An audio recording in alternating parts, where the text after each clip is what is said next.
Yalla Habibi. It's good to be here.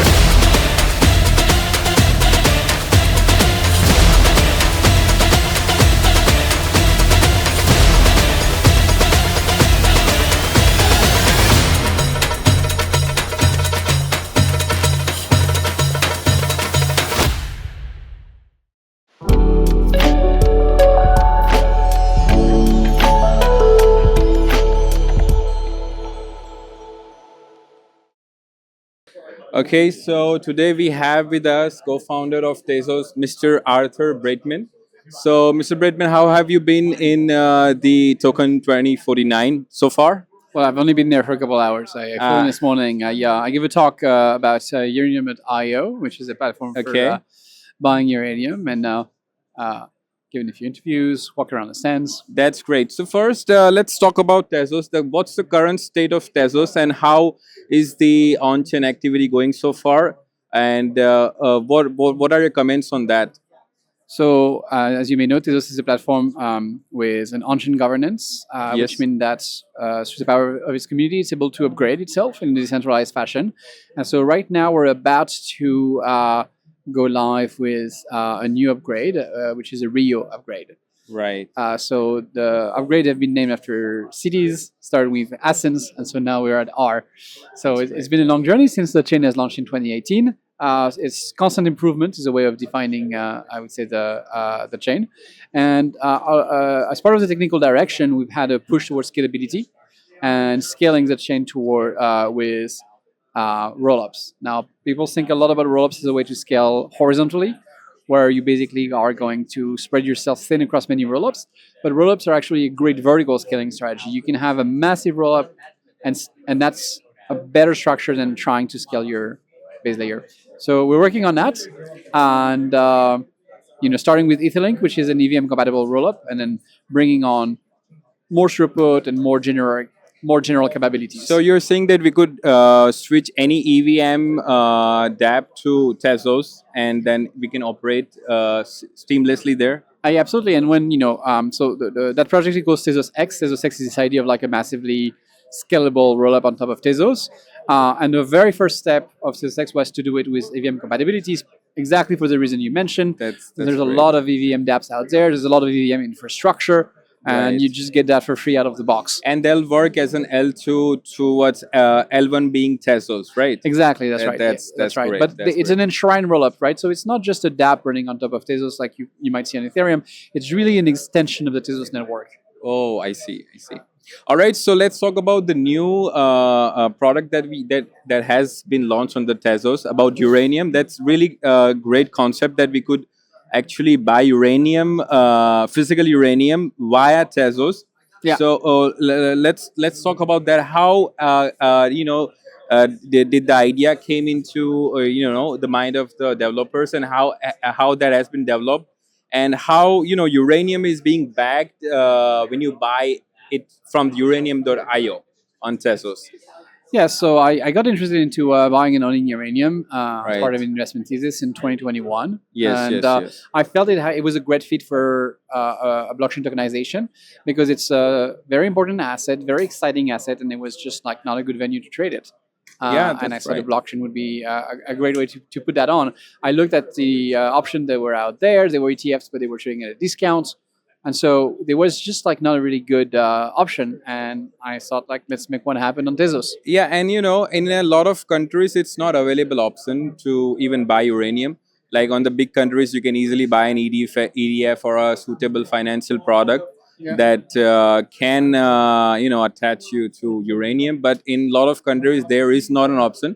So for a Tezos holder, how easy it is to buy uranium on uranium.io?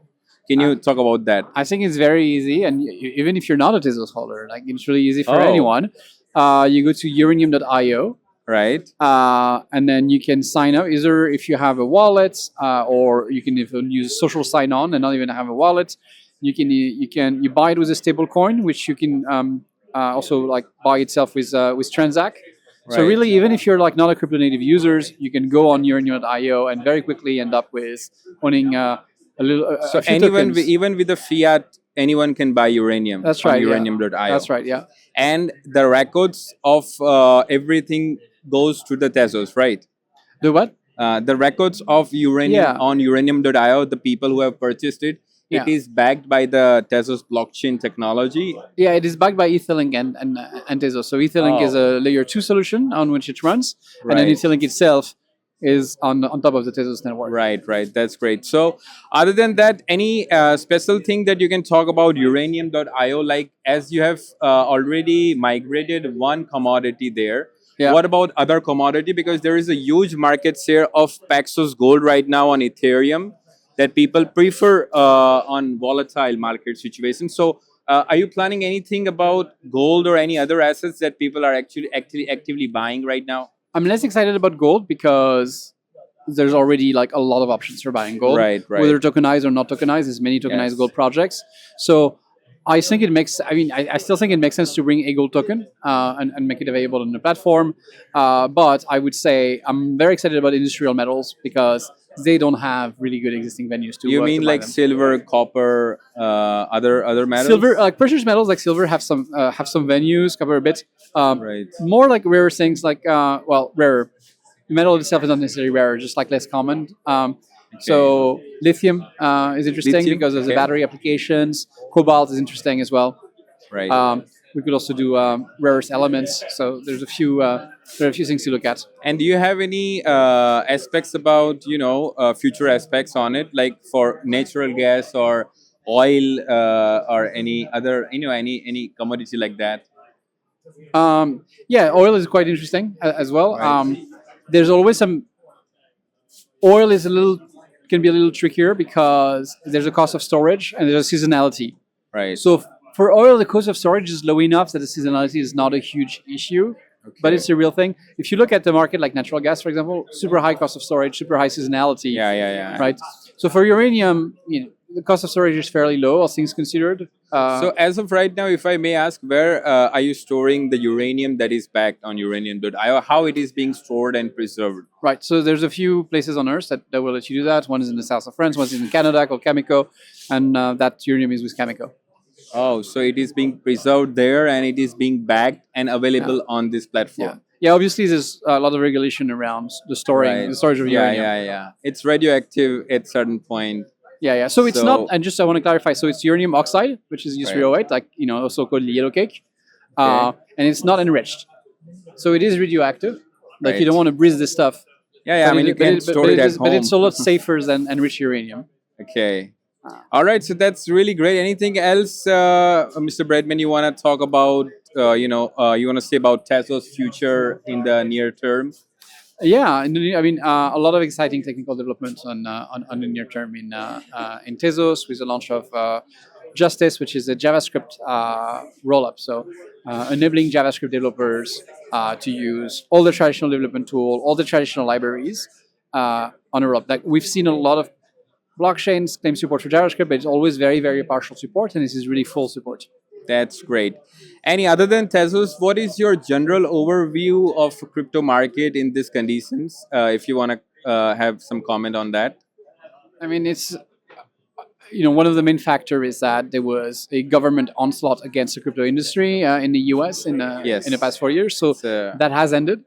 Yeah, it has ended. I don't think That's good. I don't That's think a the government relief. has to be pro crypto. You don't have to be pro crypto. You just don't try to. You just have to not try to kill it, and that's Yeah. already huge. If you're not trying to kill it, it's amazing. Right. If you're not trying to debank the firm, so we're there, which is fantastic for the market. At the same time, we are at a bit of a crossroad because there's always this question of like, what is this good for? And I think that like makes it's great for tokenizing uranium. Very good use case, very real. You give global access, you streamline a lot of things. But going around the stands at the conference, I still see a lot of projects which are selling a dream and where the application don't really make sense, and the industry still has to mature in that So respect. while they are selling a dream, you are selling a product at this point. I could say Yeah, I that. mean, we're bringing product to market. We're trying to do something useful with the technology. That's wonderful. Thank you. All right, Mr. Burton, thank you for having us. It was Pleasure. really nice having conversation with you. All right. Thank you.